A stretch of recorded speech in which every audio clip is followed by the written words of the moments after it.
Markets move on constraints. They don't move on narratives. They don't move on forecasts, and they don't move on opinions. They move when mechanical barriers are imposed or removed. To understand this, look at the current setup.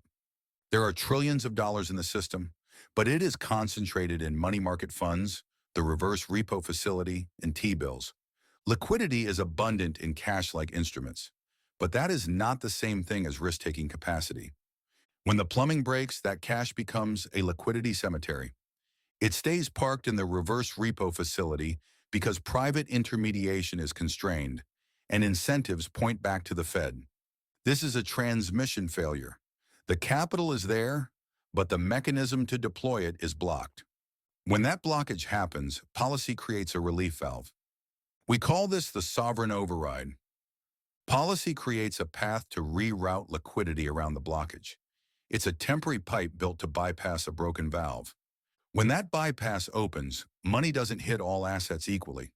It flows first into the assets most sensitive to marginal funding conditions. High beta and crypto move first, not because of sentiment, but because of balance sheet sensitivity.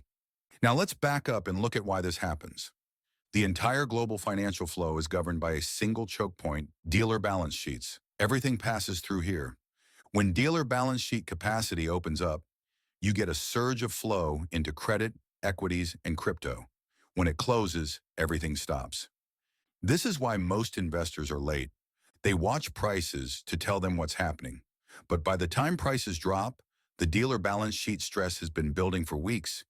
You have to watch the choke point, not the scoreboard. Think of it mechanically. Under stress, the pipe from dealers is clamped. It's not a choice dealers are making. It is a mechanical restriction on their ability to intermediate. This creates a feedback loop. Funding feels tight. Risk assets feel unstable. The market screams for a narrative, but the reality is just a clogged pipe. The cash is upstream, but it can't get through. We see this clearly in the data. In 2019, the clamp broke the repo market. Today, we see it in SOFR volatility. Different catalysts, same underlying dynamic. Intermediation capacity hits a limit. What is that constraint? It is a regulatory and risk ceiling.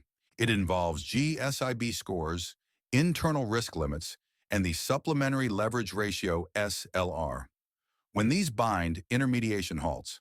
Dealers physically cannot add assets to their balance sheet without raising expensive capital. When the system jams like this, it cannot self-correct.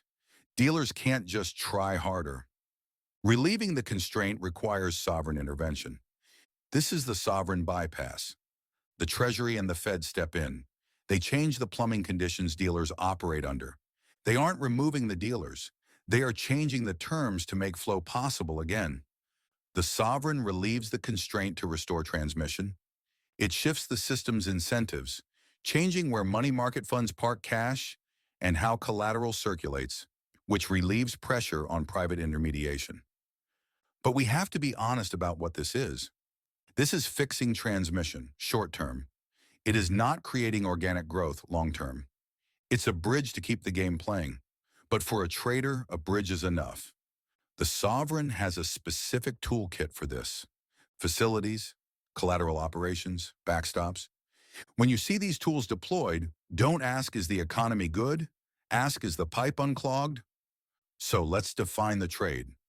Prices move when constraints clear, not when money is printed, when constraints clear. The trade isn't more liquidity. The trade is restored transmission. When transmission restores, high beta assets reprice first.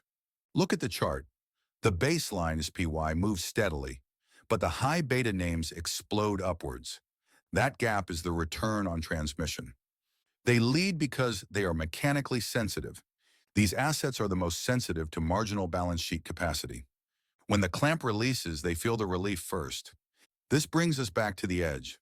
The edge isn't prediction. It's understanding the plumbing. Stop trying to forecast the narrative. Start mapping the constraints. Because in the end, the rule is absolute. Markets move on constraints, not narratives.